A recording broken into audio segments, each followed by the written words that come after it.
हरे कृष्ण।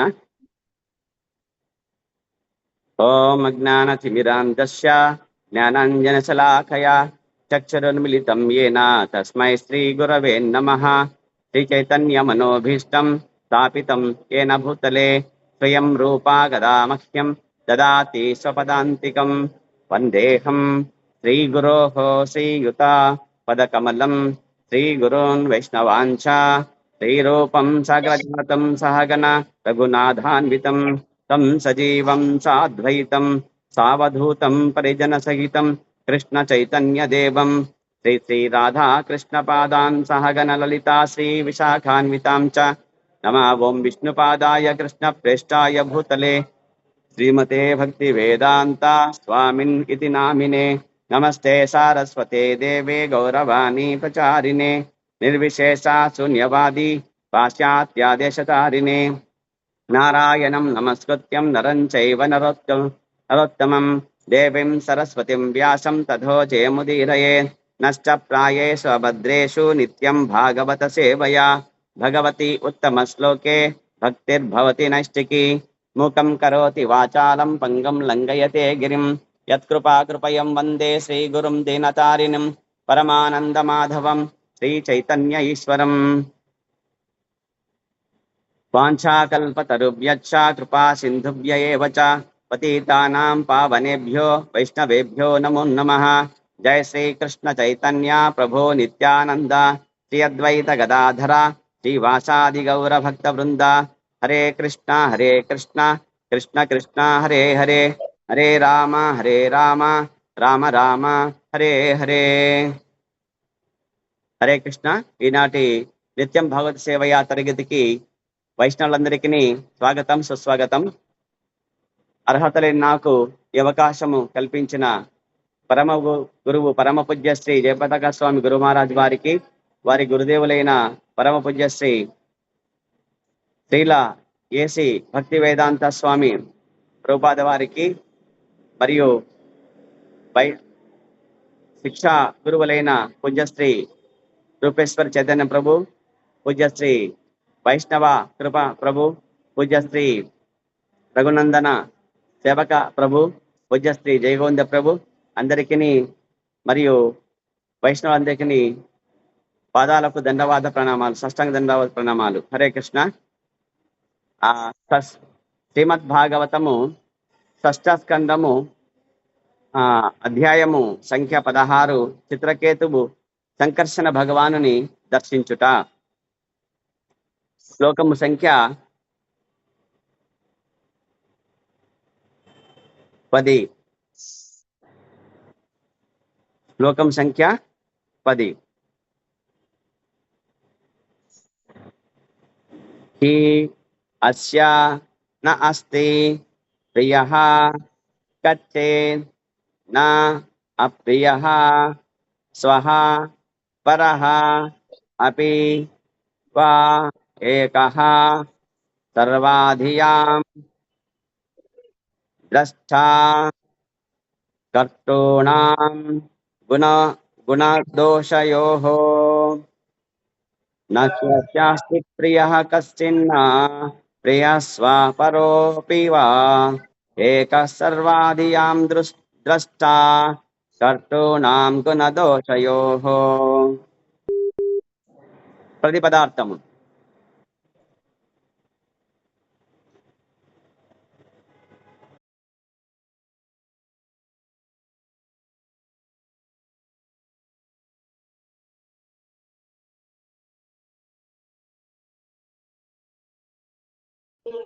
హరే కృష్ణ. హరే కృష్ణ ప్రభు. హరే కృష్ణ. ప్రతిపదార్థం అని చెప్తున్నాను. హి నిజముగా, అస్య జీవునకు, నా అస్తి, నా అస్తి అంటే లేదు, ప్రియ ప్రియమైన వాడు, కచ్చిత్ ఒకడు, నా కాడు, అప్రియ అప్రియుడు, స్వహ తనది, పరహ పరులది, అపి కూడా, వా లేదా, ఏకహ ఏకము, సర్వాధియాం నానా ప్రకారములగు బుద్ధికి, ద్రష్ట సాక్షి మాత్రుడు, కర్తృనాం కర్తల యొక్క, గుణదోషయోహో గుణదోషములకు, భావము చెప్తున్నాడు ఇక్కడ జీవుడు. ఈ జీవునికి ప్రియమైన వాడు గాని అప్రియమైన వాడు గాని లేడు. తనకు సంబంధించిన దానికి ఇతరులకు సంబంధించిన దానికి అతడు భేదము చూపడు. అతడు అనన్యుడు, అనగా శత్రుమిత్రుల చేతను హితులు అహితుల చేతను ప్రభావితుడు కానివాడు. జనుల వివిధ గుణములకు అతడు కేవలము సాక్షి మాత్రుడు. భావం భాష్యం తెలిపిన భక్తివేదాంత స్వామి శ్రీల ప్రభుపాద్ కి జై. భాష్యం చెప్తున్నారు ప్రభుపాదులు. గడచిన శ్లోకమున వివరింపబడినట్లు జీవుడు భగవంతుని గుణములనే కలిగి ఉన్నాడు. కానీ తాను సూక్ష్మమైన కారణమున వానినతడు అనుపరిమాణములో కలిగి ఉన్నాడు. భగవంతుడు మాత్రము మహోన్నతుడు, సర్వవ్యాపి. బద్ధ జీవులకు గల అజ్ఞానజనిత గుణములకు పూర్తిగా పరుడైనందున భగవంతునికి మిత్రులు గాని శత్రువులు గాని బంధువులు గాని లేరు. పైగా భక్తుల ఎడ అతడు పరమ కరుణ కలవాడు, అనుగ్రహమును చూపెడివాడు అయి ఉండును. భక్తులను ద్వేషించడి వారి పట్ల అతడు ఏమాత్రము ప్రసన్నుడు కాడు. ఈ విషయము శ్రీకృష్ణుడు భగవద్గీత 9వ అధ్యాయం 29వ శ్లోకమునందు ఇట్లు ధృవపడినది. సమోహం సర్వభూతేషు నమే ద్వేషోస్తి న ప్రియః ఏ భజంతి తు మాం భక్త్యా మయి తేషు చాప్యహం. నేనెవరిని ద్వేషింపను, ఎవరి ఎడల పక్షపాతమును కలిగి ఉండను. నేను సర్వుల ఎడ సమముగా వర్తింతును. కానీ భక్తితో సేవ నిర్వహించే వాడు నాకు మిత్రుడై ఉండును, నేను కూడా అతనికి మిత్రుడై ఉందును. అదే విధంగా భగవద్గీత 16వ అధ్యాయం 19వ శ్లోకం యందు కూడా ఇంకొక చోట భగవంతుడు ఇట్లు పలికెను. తానహం దిశతః క్రూరాన్ సంసారేషు నరాధమాన్ క్షిపామ్య జస్రమ శుభాన్ అసురీష్వేవ యోనిషు. అసూయ గలవారును క్రూరులను అగు నరాధములను వివిధ అసుర జన్మల నడి సంసార సాగరమును నేను శాశ్వతముగా పడద్రోయుచున్నాను. తన భక్తులను ద్వేషించడి వారి పట్ల భగవానుడు పరమ విరోధమును కలిగి ఉండను. భక్తులను రక్షించటకై అతడు వారి శత్రువులను దురుమాడుచుండును. ఉదాహరణకు భక్త ప్రహ్లాదుని రక్షించటకై భగవానుడు హిరణ్యకశ్యపుని వధించను. ఆ విధంగా భగవంతునిచే చంపబడి ఆ దానవుడు సాయుధ్యముక్తిని బడిసెను. దేవదేవుడు సర్వుల కర్మలను వీక్షించువాడు కనుక భక్తుల యొక్క శత్రువుల యొక్క కర్మలను కూడా గమనించుచు వారిని శిక్షించుటకు విద్యుక్తుడు అగుచుండును. కానీ ఇతర జీవుల విషయములో అతడు కేవలం కర్మ సాక్షిగా నుండి పాపపుణ్య ఫలముల వసగుచుండును.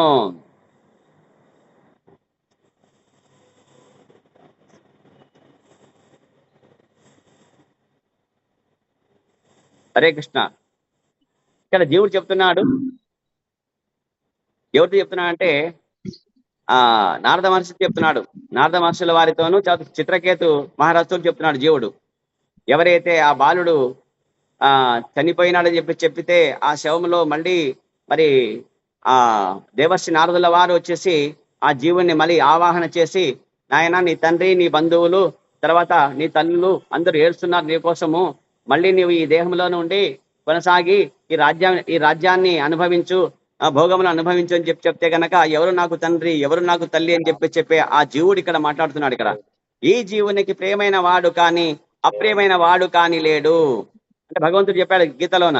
కాబట్టి నాకు ప్రియమైన వాడు అప్రియమైన వాడు నాకు లేరు, అందరూ నాకు సమానమే, నేను అందరినీ సమదృష్టి చూస్తానని చెప్పాడు. కాబట్టి భగవంతుని అంశ జీవుడు కాబట్టి జీవాత్మ కాబట్టి పరమాత్మ యొక్క గుణాలు ఏవైతే ఉన్నాయో ఈ జీవాత్మకు కూడా ఉన్నాయి. కాబట్టి ఈ విధంగా ఈ జీవుడికి కూడా ప్రియమైన వాడు కానీ అప్రియమైన వాడు కానీ ఎవరు లేరు. తనకు సంబంధించిన దానికి ఇతరులకు చెందిన దానికి అతడు భేదం చూపడు. ఇది నాది ఇది వారిది అని చెప్పేసి భేదభావన జీవుడికి జీవాత్మకు లేదు అంటున్నాడు ఇక్కడ జీవుడు. అతడు అనన్యుడు అంటే ఎవరు? జీవుడు. జీవాత్మ అనన్యము. కాబట్టి అనగా శత్రుమిత్రుల చేతను హితుల అహితుల చేతను ప్రభావితుడు కానివాడు. అనన్యుడు అంటే ఎవరంటే గనక శత్రువుల పట్ల వచ్చేసి మరి ద్వేషభావము, మిత్రుల పట్ల మరి ప్రేమ భావము చేతను, తర్వాత హితులు అహితుల చెట్ల, హితులు అంటే హితుల పట్ల ప్రేమ భావము, అహితుల పట్ల మరి ద్వేష భావము, అసహించుకునే భావం, ఇటువంటివి ఉంటాయా అంటే గనక అటువంటి వాటితోన ఈ జీవాత్మ మరి ప్రభావితుడు కాడు. జీవుడికి వాటితో ఎట్టి సంబంధము లేదు కాబట్టి వాటి చేత ప్రభావితుడు కాడు కాబట్టి ఆ జీవుడు కూడా అనన్యుడు. భగవానుడు ఎట్లయితే అనన్యుడో, పరమాత్మ ఏ విధంగా అనన్యుడో, మరి జీవాత్మ కూడా అనన్యుడే. జనుల వివిధ గుణములకు అతడు కేవలం సాక్షి మాత్రుడు. కాబట్టి ఎవరైతే జనుల యొక్క గుణాలు ఏవైతే ఉంటాయో, ఈ త్రిగుణాల యొక్క ప్రభావం చేత ఎవరెవరైతే ఏ విధంగా అయితే వాళ్ళు ప్రవర్తిస్తుంటారో, ఎదుటి వ్యక్తుల యొక్క మరి మనసత్వాలను మరి వాళ్ళని చూస్తాడు, కానీ వాళ్ళ యొక్క గుణాల పట్ల వాళ్ళు నాకు మిత్రువులా నాకు శత్రువులా అని చెప్పేసి భావింపడు. మరి కేవలం సాక్షిభూతుడిగా మాత్రం ఉంటాడు. ఏ విధంగా అయితే హృదయస్థ పరమాత్మగా మన హృదయంలో వచ్చేసి మరి క్షీరోదక సాయి విష్ణువు మరి సాక్షిభూతుడిగా ఉండి మనము మనసులో ఏదైతే ఆలోచనలు చేస్తామో, కర్మలు చేస్తామో, అది ఆ కర్మ యొక్క ఫలితాలను ఏ విధంగా అయితే మరి మనకు ఇస్తాడో ఆ విధంగా వచ్చేసి ఇక్కడ మరి ఈ జీవుడు కూడా కేవలము సాక్షిభూతుడిగా మాత్రమే ఆ దేహంలో ఉంటాడు అని చెప్పేసి భగవంతుడి మాదిరిగా అని చెప్తున్నాడు. కాబట్టి ఇక్కడ భాష్యం చెప్తున్నాడు ప్రభుపాదులు, గడిచిన శ్లోకమున వివరింపబడినట్లు జీవుడు భగవంతుని గుణములనే కలిగి ఉన్నాడు. కాబట్టి భగవంతుడికి ఏవైతే గుణాలు ఉన్నాయో మనము కూడా జీవాత్మలే కాబట్టి మనకు కూడా అటువంటి గుణాలే ఉంటాయి. కానీ తాను సూక్ష్మమైన కారణమున వానినతడు అనుపరిమాణముతో కలిగి ఉన్నాడు. కాబట్టి మనమంతా ఎవరంటే జీవాత్మల. మన యొక్క పరిమాణం ఎంత భగవంతుని పరిమాణంతో పోలిస్తే గనక నిన్న చెప్పడం జరిగిందనమాట. ఏం చెప్పినారు? వెంట్రుక అగ్రాన్ని మనము ఏదైనా ఒకదాన్ని కత్తిరించి దాన్ని 10,000 భాగాలుగా కత్తిరిస్తే ఎంత అయితే సూక్ష్మాతి రూపంగా ఉంటుందో అంత చిన్న, అంటే ఇంకా మనకు కంటికి కనబడినంత పరిమాణంలో జీవాత్మ ఉంటాడు. ఈ జీవాత్మ ఉంటాడు కాబట్టి ఎంత అంటే సూక్ష్మాతి సూక్ష్మమైనది. అదే భగవానుడు అయితే గనక అతను మహోన్నతుడు, అతడు అంతటా వ్యాపించి ఉంటాడు. ఈ బ్రహ్మాండం ఎంతైతే ఉందో అంతా ఆయనే ఉంటాడు. కాబట్టి ఆయన విభువు, మనము అణువు. కాబట్టి బద్ధ జీవులకు గల అజ్ఞాన జనిత గుణములకు పూర్తిగా పరుడైనందున భగవంతునికి మిత్రులు గాని శత్రువులు గాని బంధువులు గాని లేరు. కాబట్టి అంతటా వ్యాపించి ఉంటారు కాబట్టి అందరూ ఆయనలో ఉంటారు కాబట్టి అందరూ ఆయనలోనే ఉంటాం. మనమంతా ఈ బ్రహ్మాండం అంతా ఎక్కడ ఉన్నదంటే ఆయనలోనే ఉన్నది. కాబట్టి మనము కూడా అందరూ అందులోనే ఉంటాము. కాబట్టి బద్ధ జీవుడికి అయితే గనక అజ్ఞాన జనితము అంటే మీ అజ్ఞానం వలన ఏమవుతుందంటే గుణములకు పూర్తిగా పరుడై ఉంటాడనమాట. అంటే ఈ త్రిగుణాలు నేను నాది అని చెప్పేసి ఏదైతే ఉందో మోహము మాయలో పడేసి ఈ బంధనలో ఉంటాడనమాట. బద్ధ జీవుడు అంటే బంధన. కాబట్టి హరే కృష్ణ, మ్యూట్ చేసుకోండి, డిస్టర్బెన్స్ ఉందట.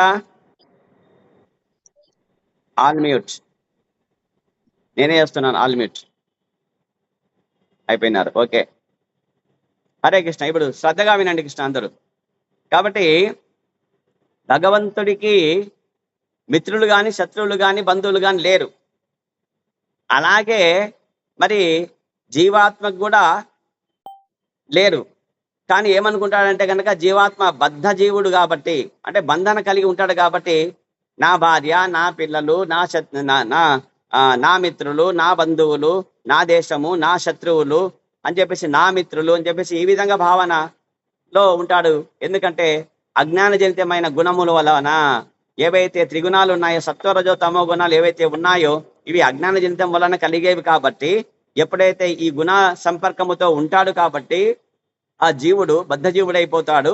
ఆ విధంగా బంధనలు చిక్కుకుంటాడు. నాది, నా వాళ్ళు, నా భార్య, నా పిల్లలు, నా బంధువులు, నా శత్రువులు అని చెప్పి భావిస్తాడు అని చెప్తాడు అనమాట. కేవలం బద్ధ స్థితిలో ఉన్నందువలనే ఇది మరి గుణముల యొక్క సంపర్కము మాయ వల్లనే ఇది కలుగుతుంది అని చెప్పేసి ఇక్కడ ప్రభుపాదులు చెప్తున్నాడు. పైగా భక్తుల ఏడ అతడు పరమ కరుణ కలిగి ఉంటాడు. కాబట్టి మనం భగవదంశ కాబట్టి జీవాత్మ కూడా అటువంటివే ఉంటాయి అని చెప్తూ మరి భగవంతుడికి కూడా ఆయన కూడా మరి ఆయన సర్వవ్యాపి కాబట్టి అందరినీ ఆయన సమంగా సమదృష్టికి చూస్తాడు కాబట్టి భగవంతుడి శత్రువులు కానీ మిత్రులు కానీ లేదా మరి బంధువులు కానీ లేరు కాబట్టి అతను మరి ఎవరిని ద్వేషింపడనమాట. అందరి ఎడల పరమ కరుణ కలిగి ఉంటాడు భగవానుడు. ఎవరి పట్ల పరమ కరుణ కలిగి ఉండేది? అందరినీ సమదృష్టి చూస్తాడు కేవలము, కానీ భక్తుల ఎడ అతడు పరమ కరుణ కలిగి ఉంటాడు, అనుగ్రహం చూపుతాడు. కేవలం భక్తుల ఎడ మాత్రమే ఆయన పరమ కరుణ మరియు అనుగ్రహం చూపేది, కానీ మిగతా వాళ్ళకందరికీ సామాన్య జనులందరికీ సమదృష్టిని చూస్తాడు, అంతేగాని శత్రుమిత్రులుగా భావింపడు అని చెప్తారు.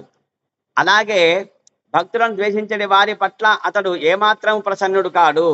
మరి ఎవరైనా తన భక్తులను ద్వేషిస్తే గనక మరి భగవంతుడు ఊరుకుంటాడా అంటే ఊరికే ఉంటాడు. ఏమాత్రం ప్రసన్నుడుగా అవుతాడా అంటే వాళ్ళ పట్ల ప్రసన్నుడు కాదనమాట. వాళ్ళ పట్ల ఒక కన్ను పెడతాడనమాట. ఈ విషయం ఎక్కడ చెప్తున్నారంటే శ్రీకృష్ణ భగవానుడు భగవద్గీత ఎందు 9వ శ్లోకంలో 9వ అధ్యాయం 29వ శ్లోకంలో చెప్పాడనమాట. ఏం చెప్పినాడు?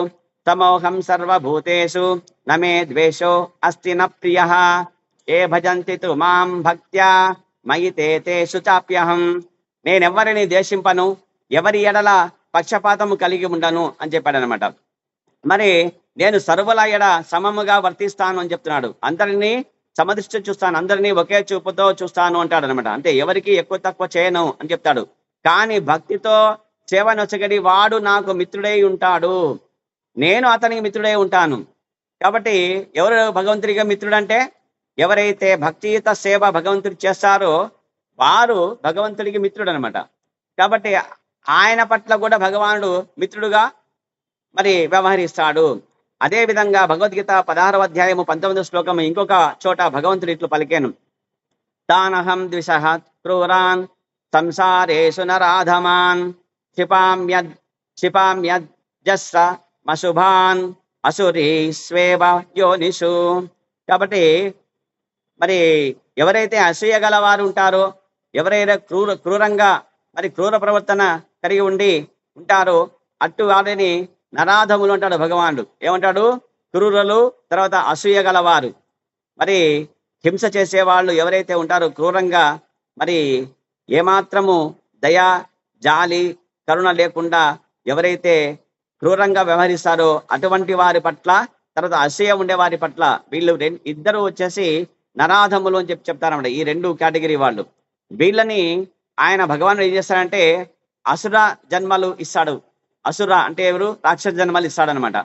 రాక్షసుడి యొక్క జన్మాలలో అంటే ఆ సంసార సాగరములో, రాక్షస సంసార సాగరములో శాశ్వతంగా పడవేస్తాడంట ఆయన. ఎవరిని? అసూయ కలవారిని, క్రూరంగా వ్యవహరించే వాళ్ళని, అటువంటి గుణాలు ఉండే వాళ్ళని, ఏవైతే తమో గుణాన్ని అత్యధికంగా ఉండే వాళ్ళు ఎవరైతే ఉంటారో వాళ్ళంతా ఎవరంటే అసుర యోనులలో జన్మ తీసుకొని శాశ్వతంగా అసురులుగా పడిపోతారంట. ఆ విధంగా భగవంతుడు ఏర్పాటు చేస్తాడంట.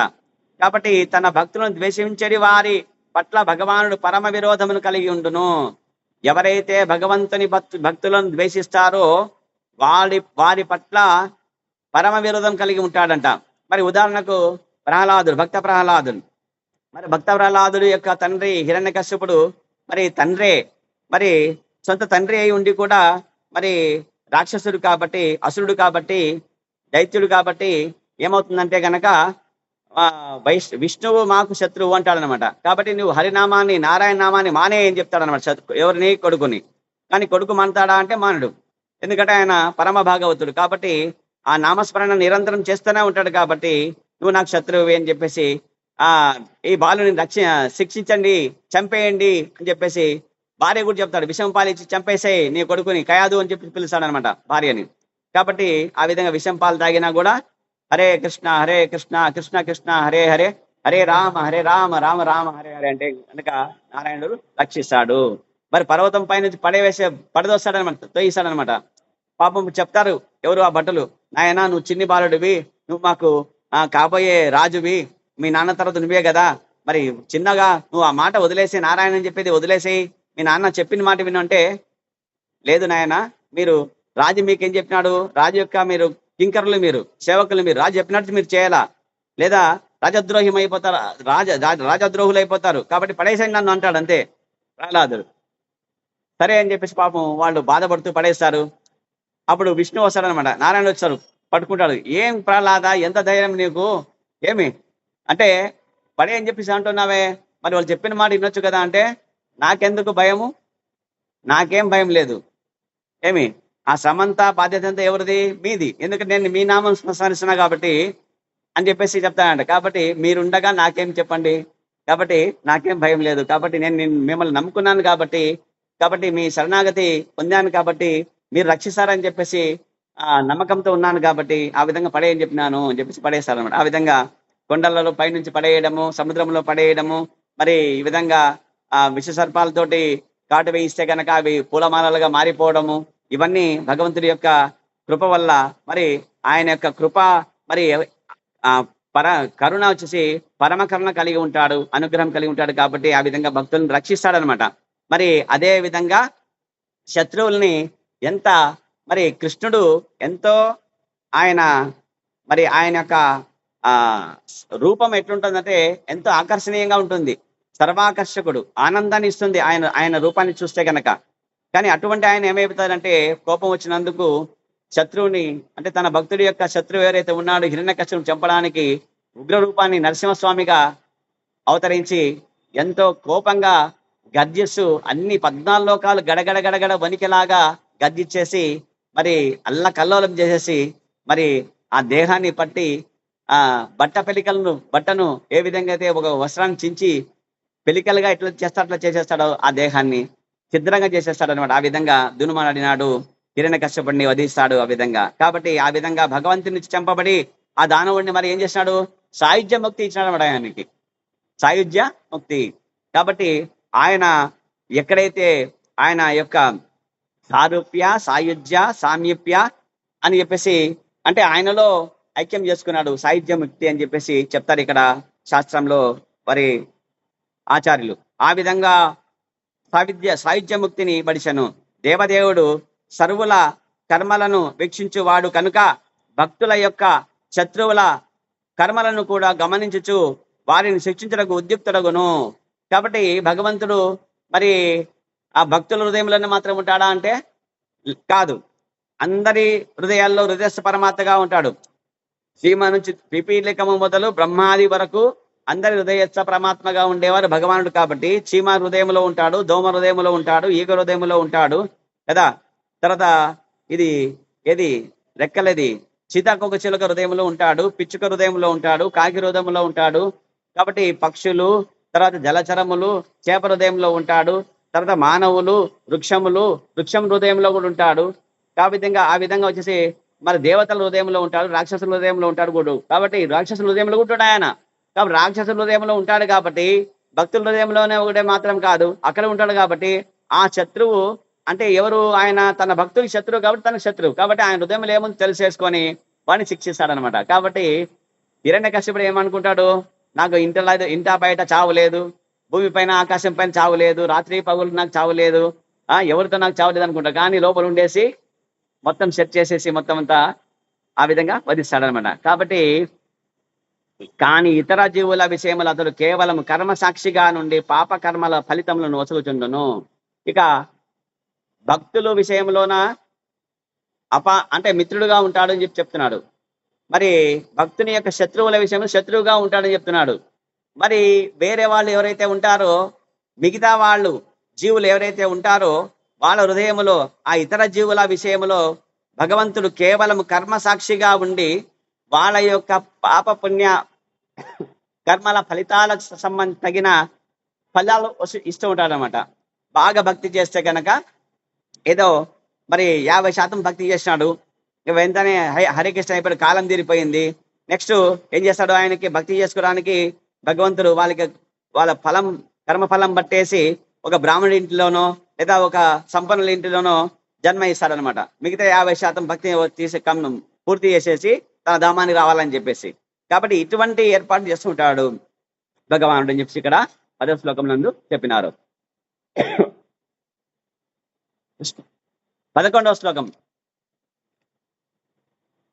కార్యకారణములను సృజించిన దేవదేవుడు కర్మఫలముల వలన కలిగడి సుఖదుఖములను గ్రహింపడు. కారణములను సృజించిన దేవదేవుడు కర్మ ఫలముల వలన కలిగడి సుఖ దుఃఖములను గ్రహింపడు. భౌతిక దేహమును అతడు గ్రహింపవలసిన పని లేదు.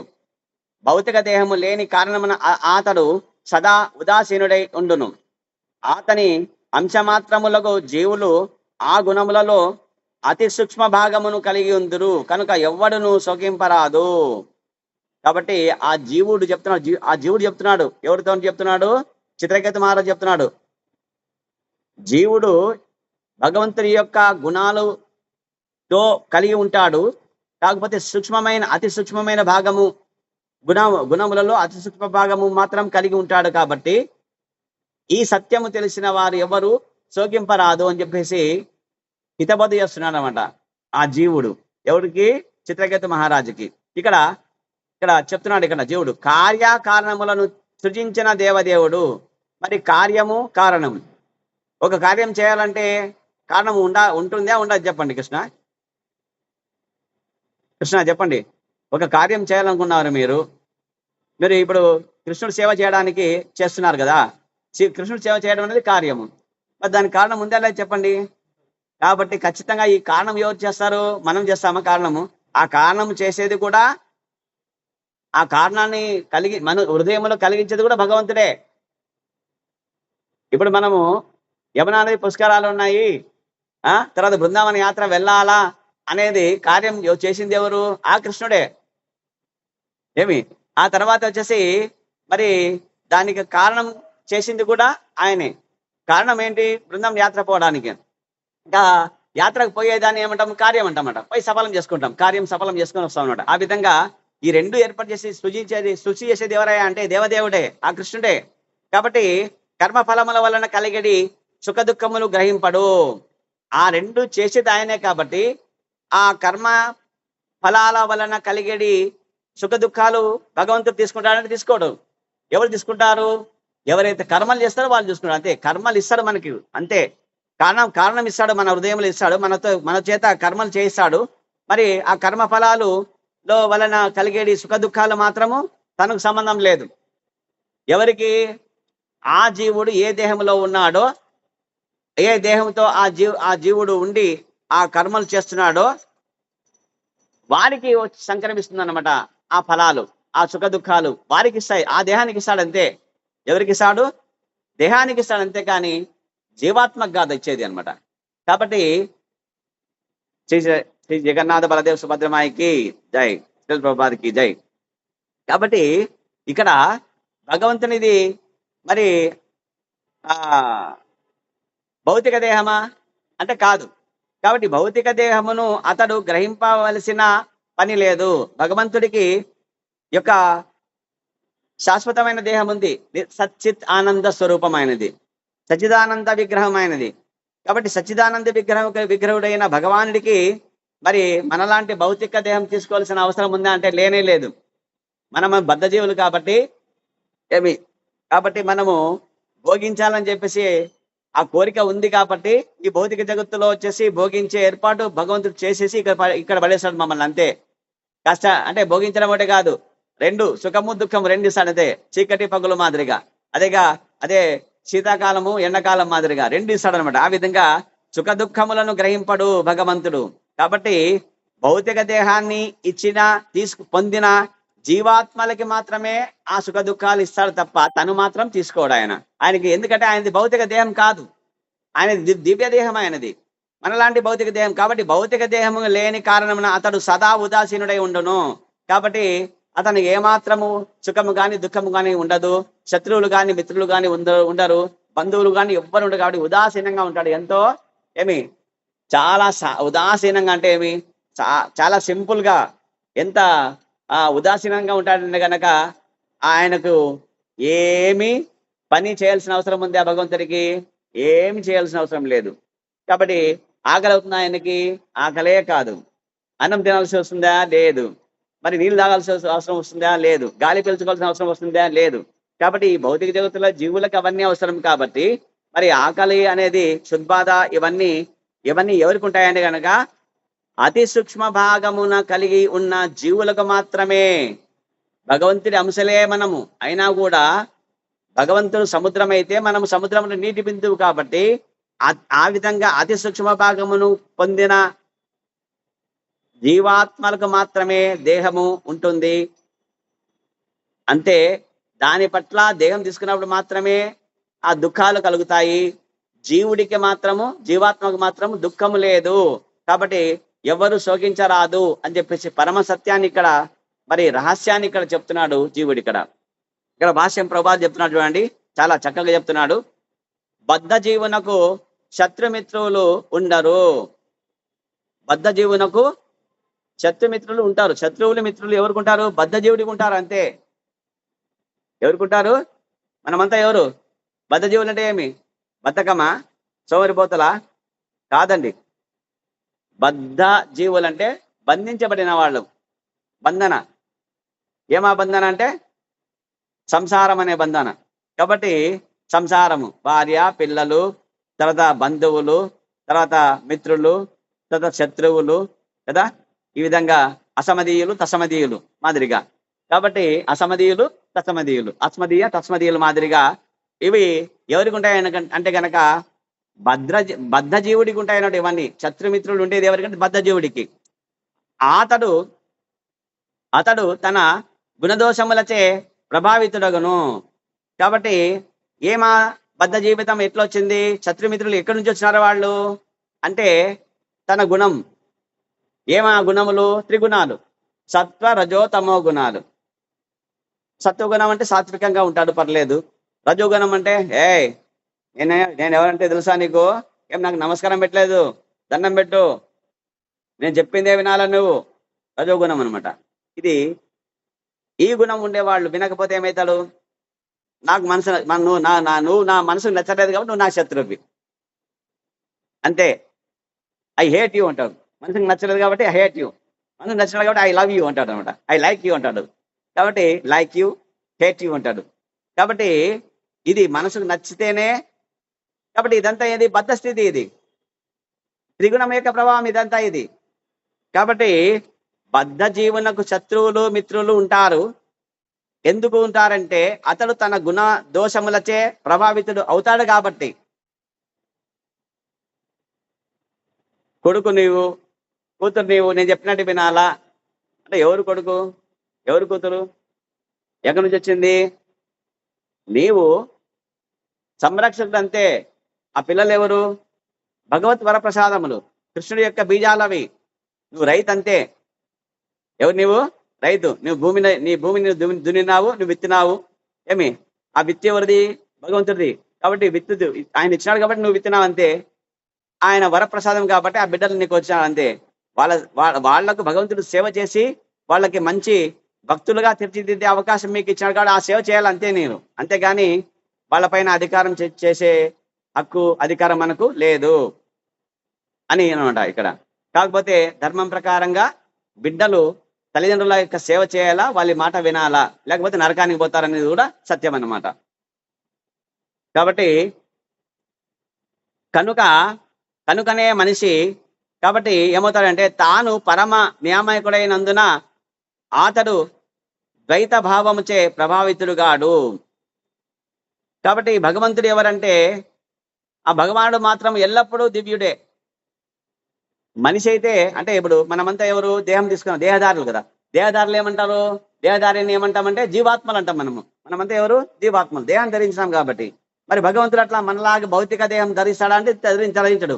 అండ్ ఆయన ఎందుకు? ఆయన పరమాత్మ కాబట్టి. కాబట్టి భగవానుడు మాత్రం ఎల్లప్పుడూ దివ్యుడే. జీవుడైతే భౌతిక సంపర్కం చేత, గుణ సంపర్కం చేత, గుణ ప్రభావం చేత ఏమవుతాడు? దానికి లోన్ అయిపోయి నాకు శత్రువు, నాకు మిత్రుడు ఉన్నారని బాధపడతాడు అంతే. కానీ ఆయన భగవంతుడు పరమాత్మ కదా, మనం అణువులు కదా మనం. ఆయన పరమాత్మ కాబట్టి దివ్యంగా ఉంటాడు ఆయన. ఎందుకంటే అంతటా ఉంటాడు కాబట్టి, సర్వాంతర్యామి కాబట్టి, అంతటా వ్యాపించి ఉంటాడు కాబట్టి కాబట్టి ఆయన ఎల్లప్పుడు దివ్యంగా ఉంటాడు. తాను పరమానియామకుడు కాబట్టి అందరిని నియంత్రించేవాడు అంటే భగవంతుడే. మరి ఈ భౌతిక జగత్తులో ఉండే 14 లోకాలు ఏర్పాటు చేసింది ఎవరంటే భగవంతుడే. మరి భూమి సూర్యుని చుట్టూ తిరగాల కదా అని నియమించింది ఎవరు? భగవంతుడే. చంద్రుడు భూమి చుట్టూ తిరగాల అని నియమించింది ఎవరు? భగవంతుడే. కాబట్టి అందరిని నియంత్రించేవాడు ఎవరు? భగవంతుడే. అందరికి శక్తి ఇచ్చింది ఎవరు? భగవంతుడే. అందరికీ లోకపాలకులు చేసింది ఎవరు? భగవంతుడే. కాబట్టి ఆయన సృష్టి చేసి మరి వాళ్ళకు అధికారం ఇచ్చి వాళ్ళకి శక్తులు ఇచ్చేసి మరి ఆ కార్యాలు చేయండి అని ఆయన చెప్పినట్లే ఈ పంచభూతాలు పనిచేస్తున్నాయి కదా. మరి వర్షము రావడం అనేది భగవంతుడి ఏర్పాటే. వాయుదేవుడు వేయడం అనేది భగవంతుడి ఏర్పాటే. అగ్నిదేవుడు తన కార్యం చేయడం అనేది భగవంతుడి ఏర్పాటే. కాబట్టి ఇవన్నీ ఆయన ఏర్పాటు చేసినవే. కాబట్టి ఆయన అందరి నియామకుడే ఉన్నాడు. కాబట్టి అతడు ద్వైత భావం చే ప్రభావితులు అవుతాడంటే కాడు. ద్వైత భావం అంటే ఏమి? నావాడు, నువ్వు నావాడు కాదు, నువ్వు శత్రువు, నువ్వు మిత్రుడు, నేను మిత్రుడు, లేదా మీరు మిత్రులు, మీరు శత్రువులు అని చెప్పి ద్వైత భావం ఏదైతే ఉందో, ద్వంద్వ భావన ఏదైతే ఉందో ఆ ద్వంద్వాలు కలిగి ఉంటాడు అనమాట. ఎందుకు? భగవంతుడు కాబట్టి, ఆయన నియామకుడు కాబట్టి. మరి ఈ ద్వంద్వ భావన కలిగిన వాడు ఎవరంటే జీవాత్మ, పరమాత్మ కాదు అంటాడు ఇక్కడ. కనుకనే మనిషి చేసరి కర్మల యొక్క కార్యకారణములకు ఉదాసీనుడైన సాక్షిగా అతడు హృదయ కుహరమున ఆసీనుడై ఉండునని చెప్పబడినది. ఇక్కడ ఏం చెప్తున్నాడు? కనుకనే మనిషి చేసేది కర్మలు ఏవైతే ఉంటాయో, కర్మలు, శుభకర్మలు, అశుభ కర్మలు మనసులో ఏర్పడతాయి. ఇవన్నీ మనసులో ఏర్పడతాయి. కాబట్టి కర్మకు కారణం ఎక్కడొస్తుంది? మనసే కారణం. ఒక కర్మకు కారణం ఎవరు? కృష్ణ సేవ చేయాలని మనసులో ఆ కోరికని కలిగినందుకే, మనసు పడినందుకే. మనసు పడిందా లేదా మీకు చెప్పండి? కృష్ణ సేవ చేయాలి అందుకే వచ్చినారు మీరు ఇక్కడికి. మనసు పడకపోతే వస్తారా? ఇంట్లో ఉంటారు ఇంతే. ఏం పోవాలే, టీవీ చూస్తామంటాం. ఎందుకు? టీవీ పైన మనసు పడింది, కృష్ణ సేవలో మనసు పడలేదు ఇక్కడ. కాబట్టి కాబట్టి ఆ విధంగా కాబట్టి కనుక మనిషి చేసేటి కర్మల యొక్క కార్యకారణములకు ఉదాసీనుడైన సాక్షిగా అతడు ఉంటాడు. భగవంతుడు ఎక్కడ ఉంటాడు? హృదయస్థ పరమాత్మగా ఉంటాడు. హృదయకుహరమున ఆసీనుడై ఉంటాడు. ఇక్కడ ఉంటాడు ఆయన. జీవుడు ఉంటాడు, పరమాత్మ, జీవాత్మ ఇద్దరు ఉంటారు అక్కడ. గీతలో చెప్పారు కదా, ఒక వృక్షం పైన అంటే ఒక దేహం పైన రెండు పక్షులు ఒక వృక్షం పైన ఉంటాయంటే ఏమి? జీవాత్మ అనేది ఒకటి, ఒక పరమాత్మ అంటే ఇంక రెండో పక్షి. జీవాత్మ అనే పక్షి ఏం చేస్తుంది? అక్కడ ఫలాలు తింటా ఉంటుంది. మరి పరమాత్మ అనే పక్షి ఏం చేస్తుంది? ఊరికి సాక్షిభూతుడు చూస్తూ ఉంటాడు అంతే. ఆ పక్షి తింటుంది అంటే పండ్లు తినది, కర్మలు చేయదు అది. జీవుడు కర్మలు చేస్తాడు అంతే, ఈ దేహంలో ఉంటాడు కాబట్టి. ఆయన సాక్షిభూతుడు, అందుకే చెప్తున్నాడు ఇక్కడ. కాబట్టి ఆయన జీవుడు చేసే కర్మల యొక్క కార్యానికి కారణాలకు ఉదాసీనుడైన సాక్షిగా అతడు హృదయ కుహరమున ఆసీనుడై ఉండునని చెప్పబడినది. ఆయన సాక్షిభూతుడు. ఆయన ఉదాసీనుడనగా అతడెట్టి చర్య గైకొనడని మనము భావించరాదు. ఉదాసీనుడు అంటే ఏమి? అతడు ఏం చర్య తీసుకోవాలంటే తీసుకుంటాడు, తర్వాత తీసుకుంటాడు అంతే. స్వేచ్ఛ ఇస్తాడు, చెప్తాడు అంతే. ఇది మంచి పని, ఇది చేస్తే నీకు ఈ ఫలం ఇస్తాను, ఇది చెడ్డ పని, ఇది చేస్తే నువ్వు కోతి దేహం ఇస్తాను నీకు అని చెప్పింటాడు. నీకు ఈ పని చేస్తే నీకు ఎక్కడ పంపిస్తాను? గోలోక బృందావనం పంపిస్తాను. కృష్ణ చేశాడు ఎవరు? వనమాలిని ప్రభు కృష్ణ సేవ చేస్తున్నాడు కాబట్టి ఆయనకి ఎటువంటి ఫలం ఇస్తాడు? గోలోక బృందావనానికి వెళ్ళడానికి ఫలం ఇస్తాడు అనమాట. కాబట్టి బద్ధజీవుడు నేనున్నా కదా, నేను చేసే కర్మలకి ఏమి ఇస్తాడు? నెక్స్ట్ కోతి దేహమో, కుక్క దేహమో, లేదా పంది దేహం ఇస్తాడు అనమాట. ఊరికి ఉంటాడా అంటే ఊరికి ఉంటాడు. ఉదాసీన ఊరికి చూస్తూ ఉంటాడు అనమాట. తర్వాత ఉంటుంది మనకి బచ్చం వేస్తాడు. మనకి ఏమేస్తాడు? నెయ్యి బచ్చం వేస్తాడు అంతే, ఇంకా అంతే, వదలడంగా. కాబట్టి చెప్తాడు. కాబట్టి వానిచే అతడు ప్రభావితుడు కాడనిదే దానికి అర్థం. కాడని దాని అర్థం అంటే ప్రభావితం కాడంతే, కాడని అర్థం. కాబట్టి ఉదాసీనుడుగా అతడు ఎట్టి చర్య కైకొనడు అని మనం భావించలేదు. వానిచే అతడు ప్రభావితుడు కాడనియే దాని అర్థము. అంటే జీవుడు చేసే కర్మల యొక్క ప్రభావం, ఆయన జీవాత్మ పక్కనే ఉంటాడు కదా. మరి మనం చేసే చెడు పనులకి ఆయన ఏమైనా కలిసితే అవుతాడంటే కాడు. చెడు ఆలోచన చేస్తాం మనం, ఒకసారి పాప ఆలోచన చేస్తాం, పాపకర్మ చేస్తాం కదా. మరి దానికి కూడా ఆయన ఏం చేస్తాడు? ప్లాన్ ఇస్తాడు అనమాట. దొంగతనం చేయాలన్నా సమయం ఎప్పుడు తెలుసా అని వేయాల్సింది? రాత్రి 12 గంటలకు పోలేడు అక్కడ అంటాడు అనమాట. ఆలోచించేది ఎవరు? ఆయనే. ఎందుకు? నువ్వు కోరుకున్నావు కాబట్టి, దొంగతనం చేయాలనుకున్నావు కాబట్టి. ఆడ మరి కీసు ఉండవు కదా, పక్కన గుణపం తీసుకోబో, ఉంది మీ ఇంట్లో, నా గుణపం తీసుకోవాలి, దాంతో పగలగొట్టు ఇవన్నీ ఐడియా ఇచ్చేది ఎవరు? ఆయనే. కాబట్టి కానీ చెప్తాడు తర్వాత దాని ఫలితం ఏమిస్తాడు? నరకానికి పోతావు నాయన నువ్వు అంటాడు అనమాట.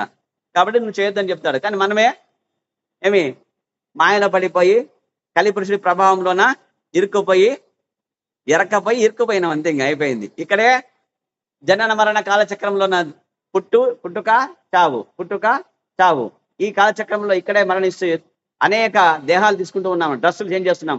కోతి డ్రస్సు, పంది డ్రస్సు, కుక్క డ్రస్సు, ఏనుగు డ్రస్సు, సింహం డ్రస్సు, పులి డ్రస్సు, ఈగ డ్రస్సు, దోమ డ్రస్సు, తర్వాత మనిషి డ్రస్సు, దేవతా డ్రస్సు, రాక్షసి డ్రస్సు, యక్ష డ్రస్సు, గంధర్వ డ్రస్సు, కిన్నర డ్రస్సు, కింపురస డ్రస్సు, ఈ డ్రస్సులు తీసుకుంటాం అంతే మనం. హరే కృష్ణ. శ్రీ జగన్నాథ బలదేవ్ సుభద్రమాయికి జై, శ్రీ రూపాదికి జై. కాబట్టి ఉదాహరణకు న్యాయస్థానం నందు చూడండి ఎట్లా ప్రభావితులు కాదు అని చెప్పండి, దానికి అర్థం చెప్తున్నాడు ప్రభావం చెప్తున్నాడు. ఉదాహరణకు న్యాయస్థానం నందు ఇరు పక్షముల వారు తమ వాదనను వినిపించినప్పుడు న్యాయాధికారి ఉదాసీనుడిగా నున్నను ఆ వాద ప్రతివాదములు బట్టి చర్య గగనుచుండును. పూర్తిగా ఉదాసీనుల గొటకు మనము పరమ ఉదాసీనుడైన వాని పాదపద్మములను ఆశ్రయించవలసి ఉండును. కాబట్టి న్యాయవాది ఏం చేస్తాడంటే ఇరు పక్షాల్లో చెప్తానమాట. కాబట్టి ఎవరు చెప్తారు? పబ్లిక్ ప్రాసిక్యూటర్ చెప్తాడు, ఆ డిఫెన్స్ లాయర్ చెప్తాడు. ఇద్దరు చెప్పింది వింటాడు అనమాట. నా క్లయింట్ ఏం దోషం లేదు అంటాడు. పబ్లిక్ ప్రాసిక్యూటర్ లేదు, ఇతను నేరం చేస్తాడు, ఈ సెక్షన్ 134 ప్రకారం ఈయన్ని శిక్షించాల్సిందే అంటాడు అనమాట. డిఫెన్స్ లాయర్ ఏం చేస్తాడు? కాదు, అదేదో ఆయన చేయలేదు అని చెప్పేసి చెప్తాడు అనమాట. కాబట్టి ఇరు పక్షాలు చెప్పినప్పుడు అక్కడ జడ్జిమెంట్ ఇవ్వడానికి ఆయన అంతవరకు ఉదాసీనంగా ఉండాల్సిందే. తర్వాత ఏం చేయాల్సిందే కదా. కాబట్టి ఏం చేయాలి? న్యాయం చేయాలి అంతే. విని ఇరుపక్షాల యొక్క వాదన విన్న తర్వాత న్యాయం చేయాలి. ఆ విధంగా ఉదాసీనంగా ఉన్నాను, ఆ వాద ప్రతివాదములను బట్టి చర్య గైకొనుచుండును న్యాయవాది. అదే విధంగా భగవంతుడు కూడా చేస్తాడని చెప్పి ఇక్కడ చెప్తున్నారు. పూర్తిగా ఉదాసీనుల కొట్టకు మనము పరమ ఉదాసీనుడైన వాని పాదపద్మములనే ఆశ్రయించవలసి ఉండును. కాబట్టి పూర్తిగా భగవానుడు ఉదాసీనుడుగా ఉండాలంటే కనుక మనము ఎవరి పాదాలు పట్టుకోవాలా? కృష్ణుని పాదాలు పట్టుకుంటే చాలు. వేరే దేవీ దేవతల పాదాలు పెట్టుకుంటే కనుక ఆయన ఉదాసీనుడిగా ఉండడు. తన పాదాలు పట్టుకున్నప్పుడు మాత్రమే పూర్తిగా ఉదాసీనంగా ఉంటాడు. వెరీ గుడ్, నువ్వు నా భక్తుడివి, నువ్వు నా మిత్రుడివి, నేను నీకు మిత్రుడివి, వీఆర్ ఫ్రెండ్స్. మనం ఎవరు? జతగాళ్ళు, మనం ఇద్దరం అని చెప్తాడు అనమాట అంతే. కాబట్టి నువ్వు నా జతగాడు అని చెప్పేసి ఎంతో ప్రేమగా మమ్మల్ని చూసుకుంటాడు. కాబట్టి మనం ఎవరి పాదాలు ఆశ్రయించాలా? పరమ ఉదాసీనుడైన భగవాను యొక్క పాదాలు ఆశ్రయించాలి. ఇక్కడ పుత్ర మరణం వంటి అత్యంత గంభీరమైన స్థితిలో ఉదాసీనముగా నుండుట అసాధ్యమని చిత్రకేతువునకు తెలుపబడినది. కాబట్టి చెప్పినాడు ఇక్కడ జీవుడు చెప్తున్నాడు, ఓ చిత్రకేతు మహారాజా, ఏమి ఒకరికి పుత్రుడుగా జన్మించి మరి చిన్న వయసులో చనిపోయినంటే ఎవరంటే పూర్వ జన్మలో నీ శత్రువు ఆయన. శత్రువులు మనకు కొడుకులుగా పుడతారంట. ఎందుకు? దుఃఖం ఇవ్వడానికి. నిన్ను వదులుతానా, వచ్చే జన్మలో చూస్తా చూడు, నీ కథ చేస్తా అని చెప్పేసి అంటాడంట. ఏమి? శత్రువుని ఏమంటాడు? వచ్చే జన్మలో నీ కథ చూస్తా అని చెప్తాడు. కాబట్టి నిన్ను వదలా అంటాడు అనమాట. కాబట్టి నెక్స్ట్ జన్మ ఏమవుతాడు? కొడుకుగా పుడతాడు. చిన్న బాలుడుగా ఉండి వెంటనే చనిపోతాడు అనమాట. అప్పుడు ఏం చేస్తాడు? అయ్యో నా కొడుకు చనిపోయినాడు అని చెప్పేసి ఎట్లా వాదిస్తాడు, ఎట్లా దుఃఖపడతాడంటే చూడండి, నారద మహర్షి వచ్చేసి, అంగిర మహర్షి వచ్చేసి మరి ఎంత సముదాయించినా కూడా ఆయన చిత్రకేతు మహారాజు నా కొడుకు కావాలి అంటాడు. అంతేగా తప్ప రాజ్యాన్ని అసలు మర్చిపోయినాడు. అంతే, రాజు స్థితి మర్చిపోయి కింద పడి పొర్లి దుఃఖిస్తున్నాడు ఆ రాజు, చిత్రకేతు మహారాజు. చూడండి, కాబట్టి ఆ స్థితి తెచ్చింది ఎవరంటే పూర్వజన్మల శత్రువే ఆ బాలుడు. అంతే, అట్లా తలిసి వదిలేయాలంతే, కానీ దుఃఖించాలని చెప్తాడు అనమాట ఆ జీవుడు. ఎవరైతే తన కొడుకుగా వచ్చిన జీవుడు ఎవరైతే ఉన్నాడో ఆయన చెప్తున్నాడు ఇక్కడ. కానీ పరిస్థితిని ఏ విధంగా సానుకూల పరచవలనో భగవంతుని తెలుసును కనుక అతనిపై ఆధారపడి భక్తి యోగంను కొనసాగించడయే ఉత్తమమైన పద్ధతి. కాబట్టి అయ్యో నా కొడుకు చిన్న వయసులో చనిపోయినాడే, 5 ఏళ్ల బాలుడుగా ఉండి చనిపోయినాడే అని చెప్పేసి బాధపడడం కన్నా ఉత్తమమైన పద్ధతి ఏదంటే గనక భక్తి యోగములో ఆధారపడి భగవంతుని సేవలో చేస్తూ ఈశ్వర పరమః కృష్ణ సచ్చిదానంద విగ్రహ అనాదిరాది గోవింద సర్వకారణ కారణం. నాయన సర్వకారణాల కారణం నువ్వే అని చెప్పేసి ఆశ్రయిస్తే అయిపోయిందంతే. భక్తి యోగంలో నిలకొంటే చాలు. అంతే, మనకు అదే ఉత్తమమైన పద్ధతి. దుఃఖాలు కలగకుండా ఈ దుఃఖాలయములో మనము ఆనందంగా ఉండడానికి ఉత్తమ మార్గం ఏదంటే గనక భక్తి యోగము. ఆ భక్తి యోగంలో ఎవరి భక్తుడిగా ఉండాలా? భగవానుని భక్తుడిగా ఉండాలా. భగవానుడు అంటే ఎవరు? ఎవరు భగవానుడు అంటే? దేవాది దేవుడు శ్రీకృష్ణ భగవానుడు అంతే. కాబట్టి ఆయన భక్తుడిగా ఉంటే చాలని చెప్తాడు. కాబట్టి అన్ని పరిస్థితులలోనూ మనిషి ద్వంద్వములచే కలత చెందక ఉండవలెను. ద్వంద్వములు అంటే ఏమి? సుఖ దుఃఖాలు. సుఖం వచ్చినప్పుడు ఎగిరి గంతేయడం, కేకలేయడము. దుఃఖం వచ్చినప్పుడు కింద పడి పొర్లి పొర్లి వేయడము. ఇది ద్వంద్వం అంటే. ద్వంద్వాలకి అతీతంగా ఉండాలంటాడు. కాబట్టి భగవద్గీతలో 2వ అధ్యాయం 47 శ్లోకం చెప్తున్నాడు. కలత చెందని వాడు ఎట్లుంటాడంటే కర్మణ్యేవాధికారస్తే మా ఫలేషు కదాచన మా కర్మ ఫల హేతుర్భోః ప్రమాతే సంగోస్త కర్మని. కాబట్టి కర్మ యొక్క సాంగత్యాన్ని మనము ఫలాన్ని మనం ఆశించరాదు. సాంగత్యం అంటే ఏమి? ఫలాన్ని ఆశించరాదు. మనకు చెప్తాడు విద్యుత్ ధర్మము నిర్వహించడా ఎందే నీకు అధికారం కలదు కానీ కర్మఫలము నందు కాదు అంటాడు. కాబట్టి నువ్వు పని చేయి అంతే. పని యొక్క ఫలాన్ని నాకు కావాలని ఆశిస్తే గనక నువ్వు బందీ అవుతావు. కాబట్టి గురుకృష్ణ కృష్ణమతి రస్తు. హరే కృష్ణ. జగన్నాథ్ కృపతి రస్తు. కాబట్టి కర్మణ్యేవాధికారస్తే మా ఫలేషు కదాచన మా కర్మ ఫలహేతుర్భు మాతే సంగత్వ కర్మని అని చెప్తాడు అనమాట. కాబట్టి విద్యుత్ ధర్మము నిర్వర్తించడం నీకు అధికారం కలదు కానీ దాని కర్మ ఫలము ఎందు కాదు అని చెప్తాడు. కాబట్టి నీవు కర్మలు చేయుటకే నీ కర్మల ఫలములకు నీవే కారణమన్న ఎన్నడూ భావింపకుము. కాబట్టి ఎప్పుడైతే మనము బాగా వినాలా, ఇది చాలా ఇంపార్టెంట్. ఇది ఎప్పుడైతే మనము కర్మ చేసి ఈ కర్మ నేనంటే నేనుగా చేసింది నాకే రావాలా ఇది అని ఎప్పుడైతే ఆశపడినావో, ఆ కర్మ ఫలాన్ని కావాలనుకున్నావో, అప్పుడు నీవు కర్మ ఫలితాన్ని అనుభవించాల్సి వస్తుంది అనమాట. ఒక కర్మాన్ని చేసి దానిని భగవంతుని అర్పణ చేస్తే కనుక దాని యొక్క కర్మఫలం మనకు రాదనమాట. కాబట్టి అందుకే చెప్తున్నాడు ఇక్కడ. కాబట్టి విద్యుత్ ధర్మం ఏంటి? నువ్వేం చేయాలి? నువ్వు డాక్టర్ పని చేయి అంతే. ఛాయాశక్తుల శక్తివంతం లేకుండా మనము చేసి భగవంతునికి కృష్ణ నువ్వు చూసుకొని ఆయన అని చెప్పాలన్నమాట. ఏం చేయకుండా నువ్వు చూసుకో అంటే అట్లా చేయడనమాట. కాబట్టి టీచర్గా ఏం చేయాలా? అంతే. ఏం చేయాలా? పిల్లలకు ఆ విధంగా చెప్పేది నువ్వు చెప్పు అంతే. గనక మరి కర్మఫలాలను బట్టి ఏం చేయాలో ఆయన చేస్తాడు. అంతేగాని నేను చేసినాను ఇది నేను చేసింది ఏమనుకున్నావు అని ఇట్లా కాళ్ళ దగ్గర వేయడం కాదనమాట. కాబట్టి అట్లా చేసినప్పుడు ఏమవుతుంది? కర్మబంధన వచ్చేస్తుంది, చుట్టుకుంటుంది, బంధింపబడతావు నీవు అని చెప్తాడు. కాబట్టి నీ కర్మ ఫలములకు నీవే కారణమని ఎన్నడూ నువ్వు భావింపకు అని చెప్తాడు. అర్జునుడికి చెప్తున్నావు. కాబట్టి అంటే అర్జునుడి ద్వారా మనకు చెప్తున్నాడు. కాబట్టి జీవులందరూ ఇట్లే ఉండాలా. ఎప్పుడైతే నేను చేసిన కర్మకు నేనే బాధ్యుణ్ణి అని చెప్తాను, ఎప్పుడైతే అనుకుంటామో అప్పుడు మనకు కర్మబందీ అవుతాము. అలాగుననే విద్యుక్త ధర్మమును వీడుటయందు ఆసక్తుడు కాకుము. ఇక్కడ అర్జునుడు చెప్తున్నాడు, నేను యుద్ధం చేయను. ఐదుగురు నా తాత, మా నాన్న చిన్నప్పుడు చనిపోయిన గాడు పాండురాజు, ఈయన నాకు పెంచింది. ఇతను నా గురువు ద్రోణాచార్యుడు, నాకు అన్ని విలువిద్యను నేర్పాడు. ప్రపంచంలో విలుకాడు, నేను మేటి విలుకాడు, నాకంటే ఎవరు లేడు అని చెప్పేసి గొప్పగా చేసింది నాకు ఈయనే అని చెప్తే, ఎవరు నీ వాడు, ఎవరు నీ గురువు, ఎవరు నీ తాత? వాళ్ళు ఎప్పుడు ఇక్కడ ఇది ఇల్లా, ఇదేమను నా గురువు నా తాత అని చెప్పడానికి? ఇది యుద్ధక్షేత్రం ఇది. కాబట్టి యుద్ధ రంగంలో ఉన్నాడు, ఎదుటి పక్షంలో శత్రుపక్షంలో ఉన్నాడు, శత్రువే అంతే. ఆ తల్లి అయినా, తండ్రి అయినా, అక్క అయినా, తమ్ముడైనా, చెల్లైనా, అన్నైనా, ఎవరైనా అంతే. కాబట్టి శత్రువే అంతే. ఆ భావనతో వాళ్ళు వచ్చినారు కాబట్టి నీవు కూడా ఆ భావనతో కలిగేసి అంతే. ఇప్పుడు నీకు వాళ్ళు నిన్ను ఏ విధంగా మర్యాద చేస్తారు, నువ్వు వాళ్ళ విధంగా అంటే ఏమి ఇచ్చిపుచ్చుకోవాలి మర్యాద అనేది చెప్తారు కదా. కాబట్టి ఆ విధంగా అనమాట. కాబట్టి ఆ స్థితి యందు రావాలని చెప్తాడు. కాబట్టి అలాగుననే విద్యుత్ ధర్మం విడుట నీకు ధర్మం కాదు. నువ్వు క్షత్రియుడు కాబట్టి క్షత్రియుడుగా నీ ధర్మం నువ్వు యుద్ధం చేయడం, అంతేగాని నేను బ్రాహ్మణుడిగా నేను తపస్సు చేసుకోవడానికి పోతాను, నేను యుద్ధం నాకు అవసరం లేదు, నాకు స్వర్గం సుఖం కూడా అవసరం లేదు, రాజ్యం అవసరం లేదని చెప్పేసి ఇవన్నీ చెప్పడం, ఇవన్నీ పిరికివాడి మాటలు, ఇవన్నీ ఏమి చేతగాని వాడని చెప్పేసి అకీర్తి కూడా వస్తుంది. మరి నీవు గొప్ప పాండురాజు యొక్క తనయుడివి, గొప్ప కీర్తి ఉంది నీకు. మరి 10 పేర్లున్నాయి నీకు. ఎన్ని పేర్లు ఉన్నాయి? 10 పేర్లు. ఒక పేరు కాదు నీకు ఉండేది. మరి అర్జున, కీర్తి, కిరీటి అని చెప్పేసి, పార్థ అని చెప్పి ఇవన్నీ చాలా ఉన్నాయి నీకు. కాబట్టి పృథుకుమారి, ఇవన్నీ చాలా ఉన్నాయి. కాబట్టి ఇవి కాదు, ఇవన్నీ అకీర్తి పాలవుతాయి. నువ్వు నపుంసకుడు మాదిరిగా మాట్లాడుతున్నావు. నీవు ఇట్లా మాట్లాడకూడదు. నీవు మగాడుగా మాట్లాడాలా.